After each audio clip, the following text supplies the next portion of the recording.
The Ready to Learn Learning Triangle is a teaching tool. It addresses various learning styles and engages different senses. This workshop is based on these principles: view, read, and do.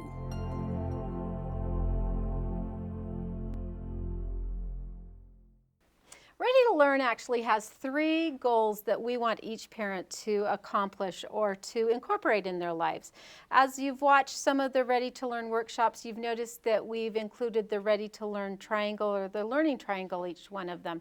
Can anybody tell me what that learning triangle is, or do you remember what the learning triangle it is? Anybody remember the first one where we actually view and then we review, and then we do an activity? And we know with television, if you incorporate that with that, that children actually learn better, and that the shows that you do watch have a better foundation of what they're trying to teach on that particular show. Our second goal is that children are read to 20 minutes every day. And remember, as they get older and they start reading, that we want them to read 20 minutes to 30 minutes, and then you also read 20 minutes to them also, 2 grade levels above where they're reading. So actually there's going to be about 40 or 50 minutes a day that would be reading in your home. Our last goal is called Emergent Literacy Skills. And as we've talked to people and as we've inquired about what they've learned from our workshops, most everyone knows what the learning triangle is. Most of them go away knowing, oh, the importance of reading, and I'm going to read to their children. But when we talk about the emergent literacy skills, we always say, now what are the emergent literacy skills? And they look at us like, I think I've remembered that, or I think I've heard that, but I can't really remember what they are. And so this particular workshop, we're going to talk about emergent literacy skills and what they are. To break that down, we're going to talk about what is emergent. Does anyone know what emergent is? What does emergent mean? Sharon, do you know what emergent means? Just beginning. Yes, thank you. Perfect answer, just beginning. We're not talking about being able to read. We're talking about what you can do so your child will be prepared, or when they go to school, that they can learn to read.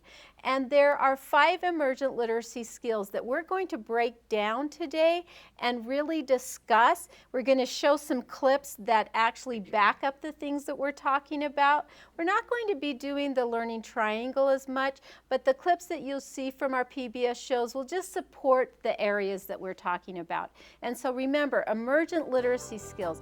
What can you do to start the learning process?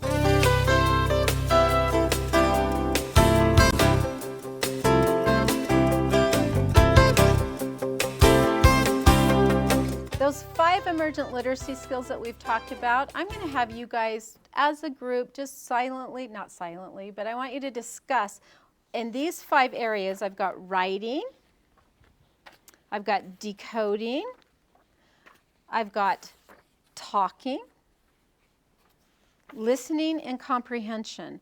I want you as your table to discuss what would come first for a child to learn how to read. What would you need to do first so a child could eventually learn how to read once they enter school? So just take a few minutes and put those in order.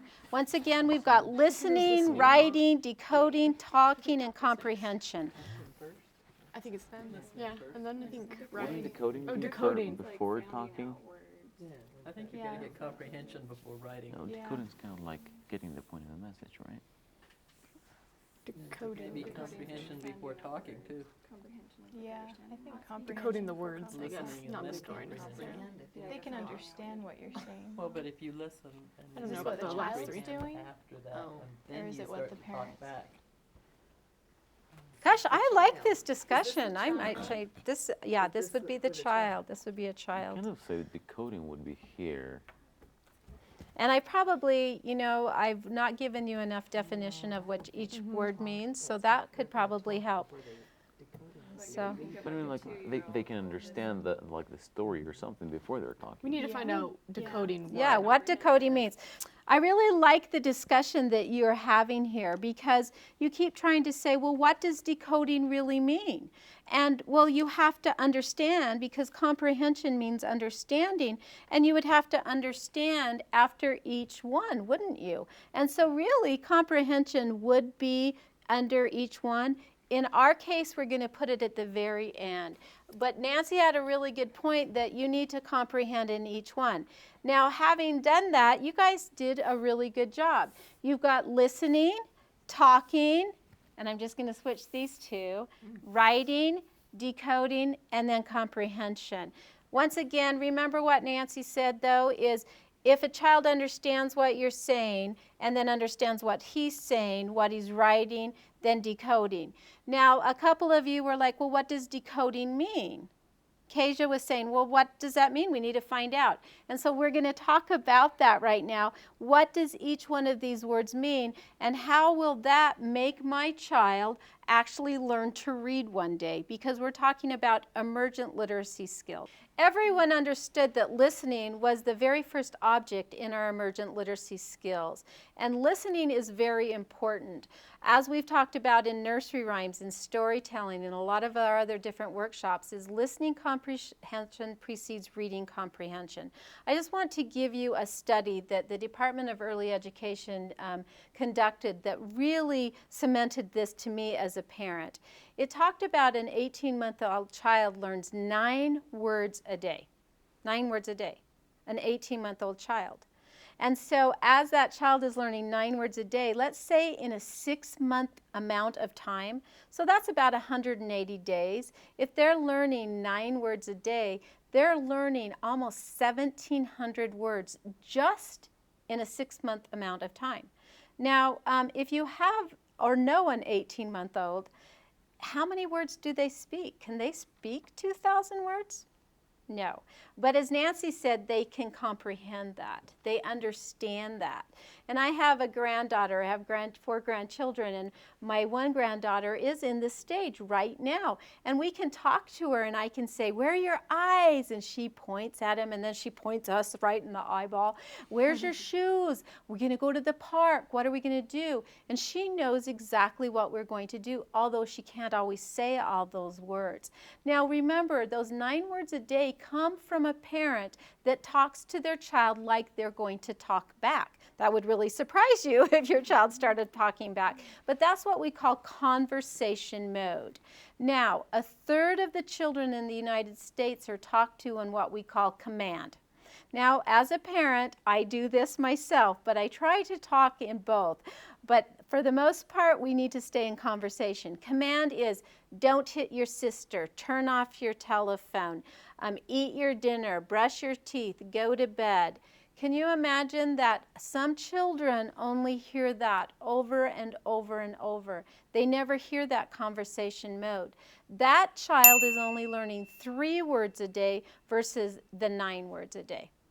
And so they actually start school at a deficit because their vocabulary and their comprehension is less than the child that is just talked to. Along this study, it said that mothers that continue their education after high school, that their children learn 12 words a day versus the 9 or the 3. The higher or the more educated a parent is, the more vocabulary a child will have. Why would you think that, Sharon, that a child would actually have a bigger vocabulary just because of the mother's or the father's education? Because they build upon their mother or father's education, and that gives them a step up to even build. Okay. And you know, as a mother myself, and every mother that I've ever worked with, or every parent that I've worked with, said, I want better for my children than I had myself. And so the more that we know, the more that we can pass along to our children.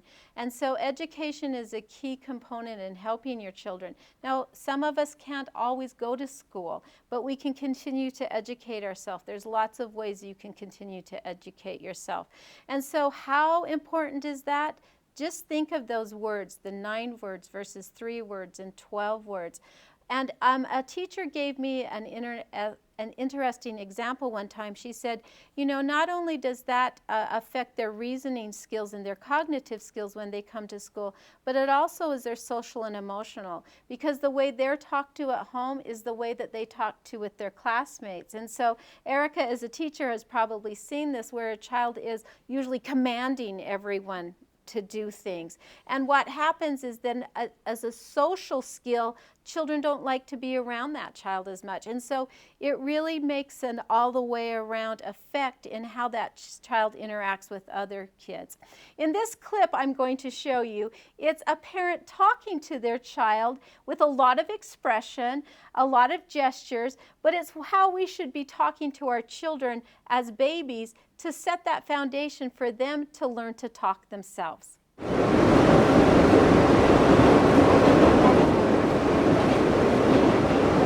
1, 2, 3, 4, 5, 6, 7, 8, 9, 10. 10 little piggies ready to play. The big pig is Pedro. Pedro Piggy. He's the big piggy. Everyday moments can become teaching moments because learning starts long before school does. Give your child the start they need at bornlearning.org. Born Learning has great ideas for parents in this stage of what they can do with their children to help them eventually learn to read. Now, in this stage, what kind of books do we want? We want barn books. We want board books where children can chew on them, where they can handle them, where they're chunky and that they can turn the pages. Don't worry as much about the words as just introducing the books. And the next topic we're going to talk about is talking. Children and talking. Goes hand in hand, doesn't it?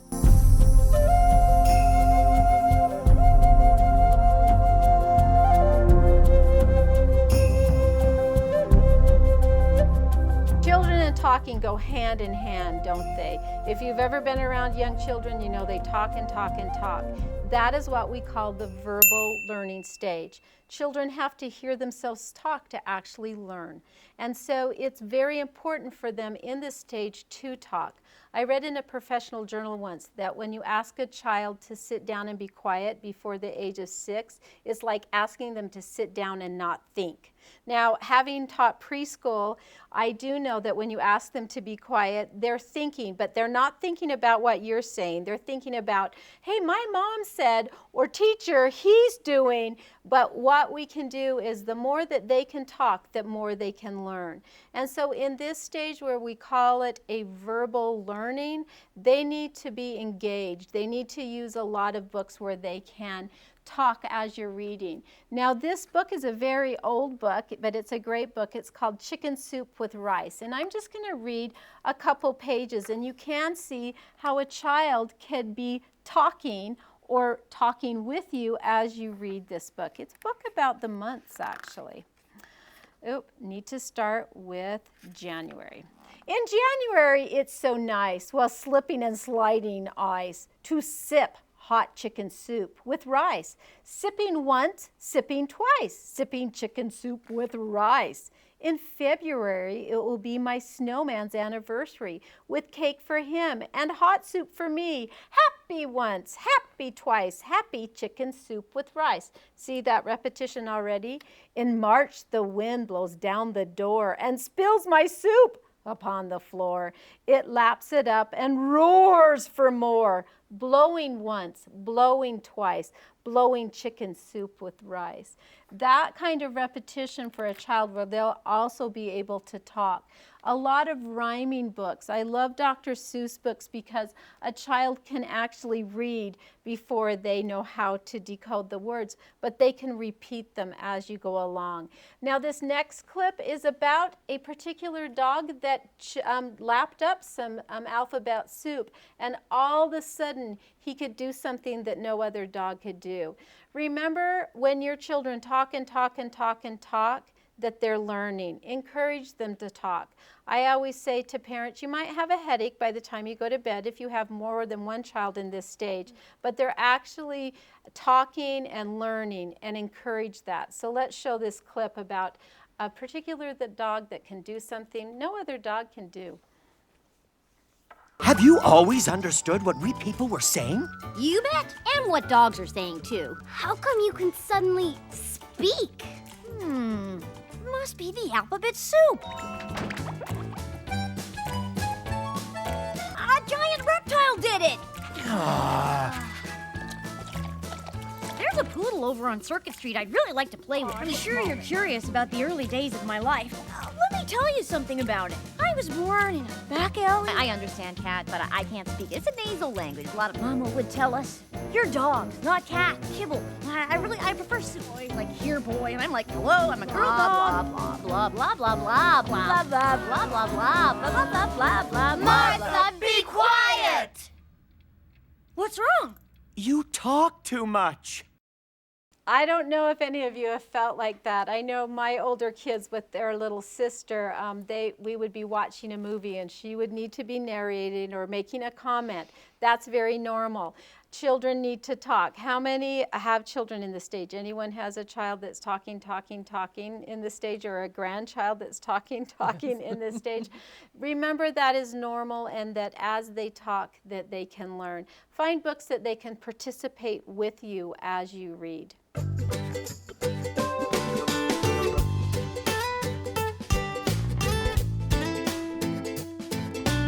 When I was asking you to put the emergent literacy skills in order, you mixed up writing and decoding, and I didn't give you enough information. So I'm going to back up and give you some information, so I'm sure if you did this afterwards, you would understand why writing actually comes before decoding.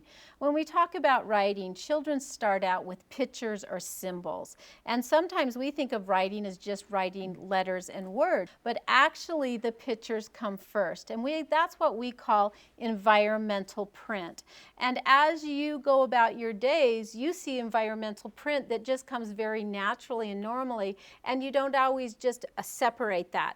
But if I'm walking into the ladies' restroom, especially when I'm in a different type of restaurant that might have a different way of saying women or ladies, I look for the symbol to make sure there's a skirt there before I walk in.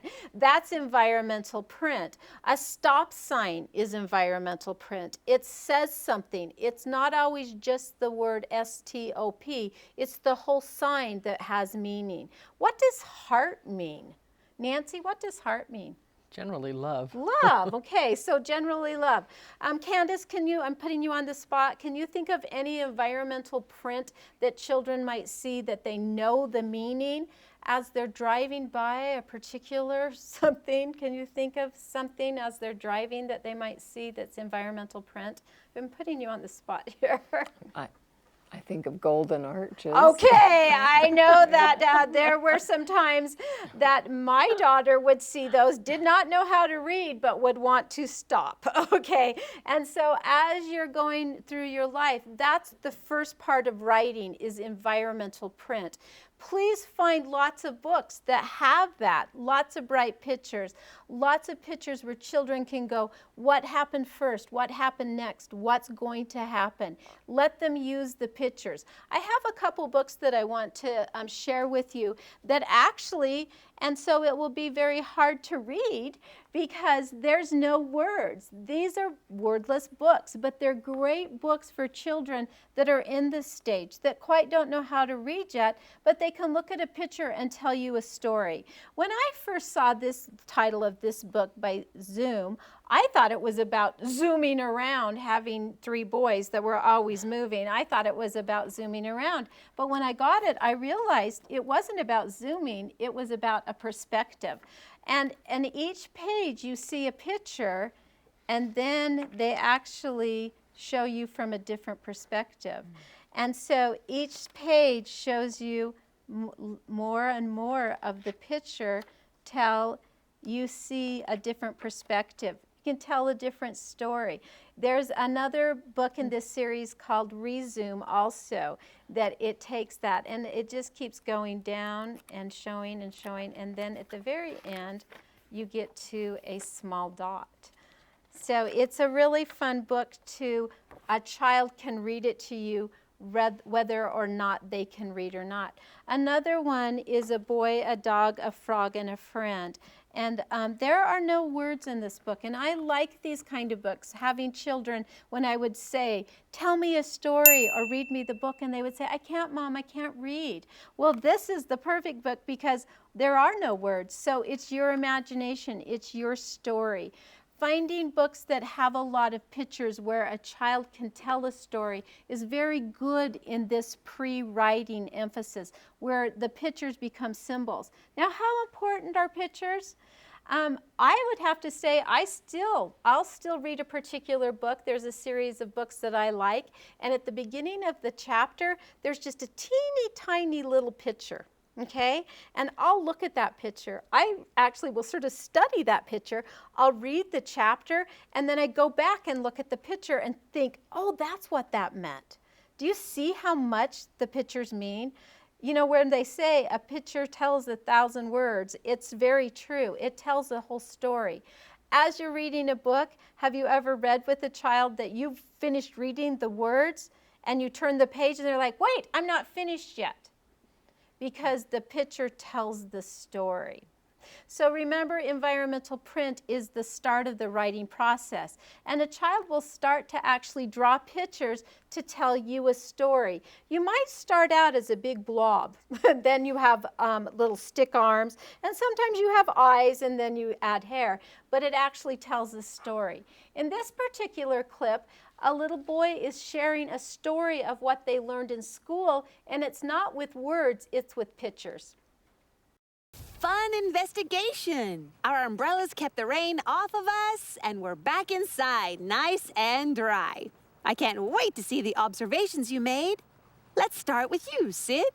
Okay. Well, here is my plastic bucket. While I ran around in the rain, I left it in the sandbox. When I came back, I found a little bit of water in the bottom. Then I found this leaf. It had its own little puddle inside. It was like, a little leaf bucket. Great observation, Sid. Yeah. Rainwater collects in lots of places. Okay, Gerald, can we see your journal? Oh, yeah, okay. Well, I drew a picture of the sky, and there were lots of dark, wet, rainy clouds up there. Okay, but then I saw one little puffy cloud all by himself. I named him Puffy. And it looked like he was floating toward the playground.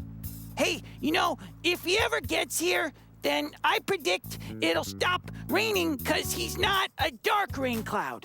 Wow, Gerald, you made an excellent prediction. You saw a white cloud and you predicted the rain will stop.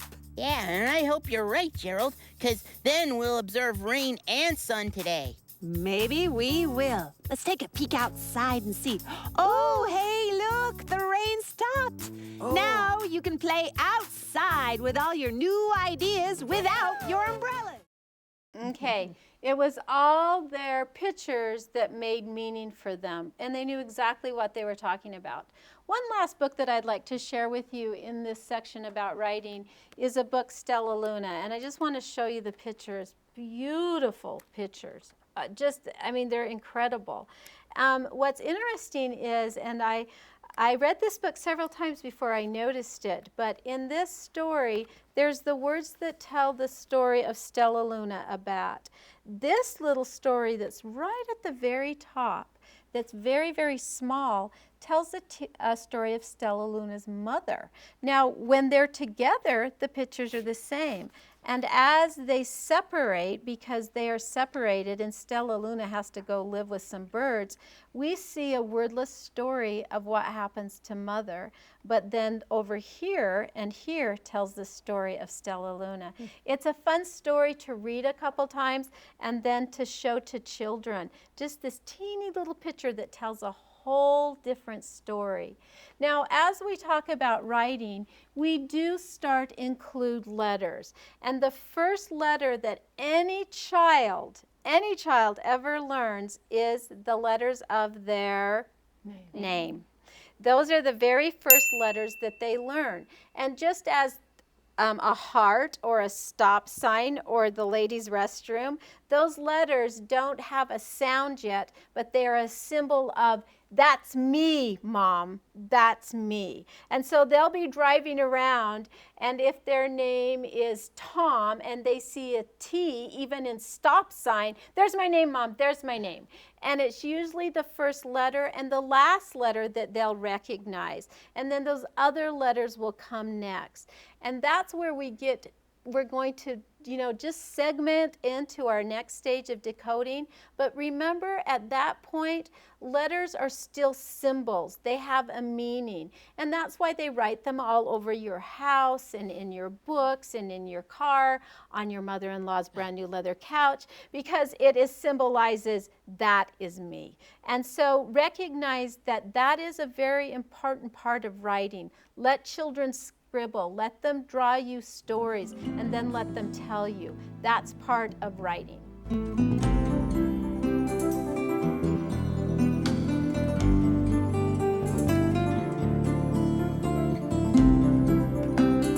Decoding. Okay, decoding for me as a parent, I have to say, was the hardest part of reading. It's where a child will actually take a word. They know the specific sounds of each letter, and then they start putting it together, like cat and hat and fat. And they're not looking, they're looking at each individual letter and they're putting it together. Now, the best way that I can describe decoding is I want you to think, most of you in this room, if I ask Candace to read a page of a book, she's a pretty good decoder. And she could probably read most pages on the book, right, Candace? Okay? Mm-hmm. But how many have had that happen where you've been asked to read something out loud? By the raise of hand. Nobody's ever been asked to read out something out loud. And so as you've been asked to read something out loud, then you sit down and then the teacher goes on and says, now, Erica, could you tell me what that means? And what usually happens, Erica? You have no idea. You're so focused on reading it and reading it correctly that all meaning goes out the door. Okay, and that's exactly what children are doing when they're decoding, okay? They are so focused on sounding out those words, on getting it right, that the comprehension is not there. This is a good time when children are decoding or in a decoding stage, is to read the book before they read it.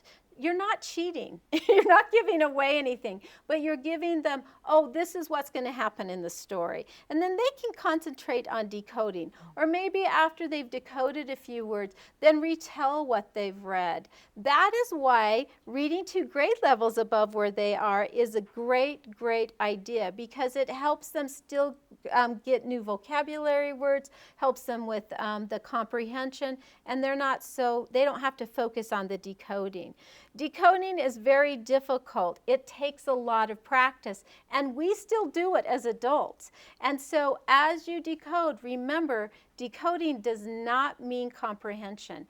I'm going to show you a clip, or you're going to watch a clip of decoding where you take individual letters and you make the sounds and then you make it build a word. Guru stopped by for a special delivery. G'day, g'day, g'day. What's this then? Closed for a catnap. Signed, Cat. Huh, crikey. I'll just leave Cat's mail right here so she can see it when she wakes up. Ooh, what could this be? Let's see. B-O-X.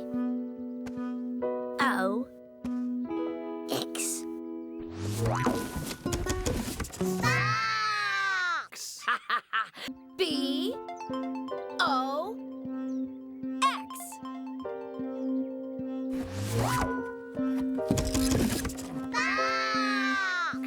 Yeah, we just built a word. We built it. We built it.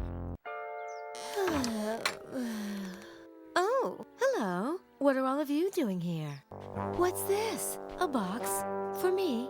Oh, I'll just bet I know what this is. My O's. They're finally here. I just ran out. O's? Yes, O's. See? Oopsie. Runaway O's. Can you guys help me catch them? It's a long story, Cat. A story that, it seems, will continue to follow the further adventures of the round, rolling, runaway letter O. The end. So many shows that PBS airs actually has this decoding where you're putting words together, where you're actually shoving them together, and then we decode the words out loud for children, and they're able to see it and hear it and do it. Remember, in the decoding stages, make sure that your children are not reading above their grade level, but they're finding words that they can sound out. Once again, this is the hard one for me as a parent because I actually want to give the word away, you know, when they're sounding out. I just want to tell them what the word is. But sort of bite your tongue, let them decode, and then they can move on to that comprehension stage. I really liked it when Nancy and all of you were talking and you said that comprehension really goes between each one, that we need to understand, a child needs to understand what you are saying, and then they need to understand the words that they're saying, and we need to understand them too. And writing, what that environmental print means, and decoding. In comprehension, this is where a child can read a book or listen to a story and understand what's happening. Now, in front of you, I have the paper, Then What Happened. Each of you have this. And this is a great comprehension activity as a child, as you read to a child and then they try to figure out what happened next. Now, we start this in kindergarten. A child might not have words in front of them, that way they would have pictures of what happened and then what happened. What was the beginning, the middle, and the end? And that's story comprehension. Here, these are words, and so this would be for an older child. But as I read this book, I want you to sort of say, oh, this happened first, this happened second. This is what we call story comprehension, when you know the sequence of the story. And this book is called A Diary of a Worm.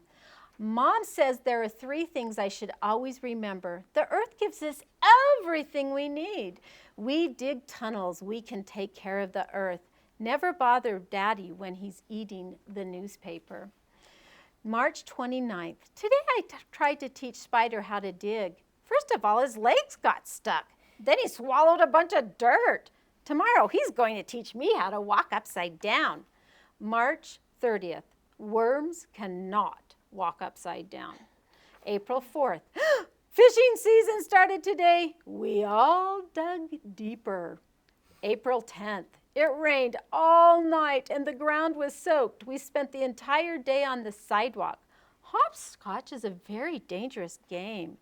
April 15th. I forgot my lunch today. I got so hungry that I ate my homework. My teacher made me write, I will not eat my homework 10 times. When I finished, I ate that too. April 20, I snuck up on some kids in the park today. They didn't hear me coming. I wiggled right up between them and they screamed. I love it when they do that. May 1st, Grandpa taught us that good manners are very important. So today I said good morning to the first ant I saw. There were 600 more of them in line. Good morning, good morning. How are you doing? Good morning. Nice to see you. Good morning. I stood there all day. May 8th, had the worst nightmare last night. Giant birds playing hopscotch. Mom says I have to stop eating so much garbage before I go to bed. May 15th, I got into a fight with Spider today. He told me he needed legs to be cool. Then he ran away. I couldn't keep up. Maybe he's right. May 16th, I made Spider laugh so hard he fell out of a tree. Who needs legs? May 28th, last night I went to the school dance. You put your head in, you put your head out, you do the hokey pokey and you turn yourself about. That's all we could do. June 5th, today we made macaroni necklaces in class. I brought mine home and we ate it for dinner. June 15th, my favorite day. My older sister thinks she's so pretty. I told her that no matter how much time she spent looking in the mirror, her face always looked like her rear end. Spider thought that was really funny. Mom did not. July 4th, when I grow up, I want to be a Secret Service agent. Spider says I will have to be very careful because the president might step on me by mistake. It's a dangerous job, I said, but somebody's got to do it.